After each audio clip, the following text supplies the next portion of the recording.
Welcome back to another episode of Everyday Tacoma. Today we're going to tackle something that a lot of people have looked at, and there is a solution out there. And I actually did this one about 5 months ago when I first saw this problem. The problem is with the TRD Sport, we've got this hood scoop up here. That hood scoop allows this part of the hood to vibrate, and when you're driving along and you're hitting bumps and all that stuff, you can actually see it. Okay, I came up with a solution, and I've seen some other people that did the same thing too. It was kind of interesting, but I decided I got to figure out how to make this, how to document this properly. How can I prove that this is not vibrating as much as it was? And what I did is I put an accelerometer app on my phone, and I mounted my phone to the hood with tape, okay, and I drove about a 7-mile loop, and it was looking at how much vibration was there, and it gave me a number over those 7 miles.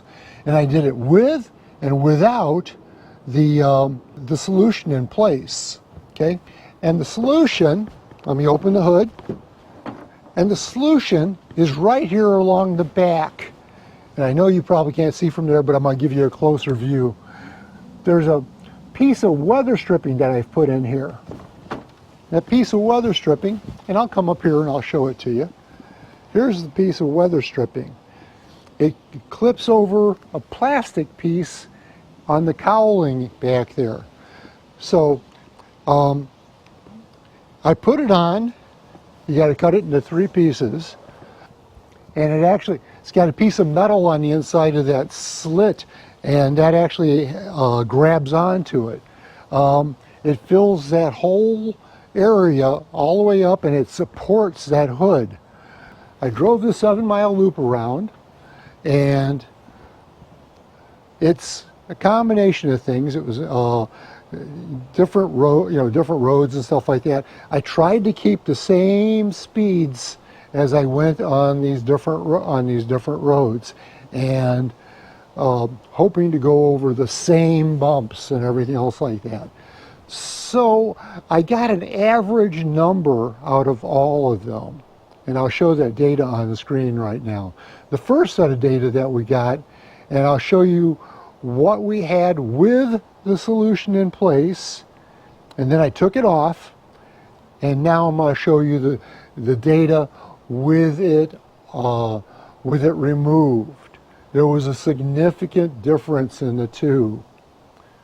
Okay, so if there's anybody out there saying, hey, does this work or not, I got hard numbers saying it does. Okay, I'll give a link to the app that I used on my iPhone, and if you want to replicate it, have at it. But from what I'm seeing and all that, that actually this actually works as a solution. Okay, I'd like to remind you guys that I do, the way we support this channel is through my website, customaddresssign.com, where I do sublimated aluminum panels up to 20 by 30 inches in size, and they come out beautiful. They're glossy, they're deep, they're gallery quality prints, and I mount them on what we call floating frames. And go to customaddresssign.com, take a look around. You can upload your photos, see what it's going to look like, and once you upload it and you submit it to me, it takes me a few days to get this done, but I can send this off to you pretty easily. So if you get any questions, text me, or not text me, put a question in the comments or something like that, and I'll get back to you. Again, I'm still in the process of doing another video here, and that video is going to be me making one of these sublimated prints. So stay tuned, and hope to see you guys around.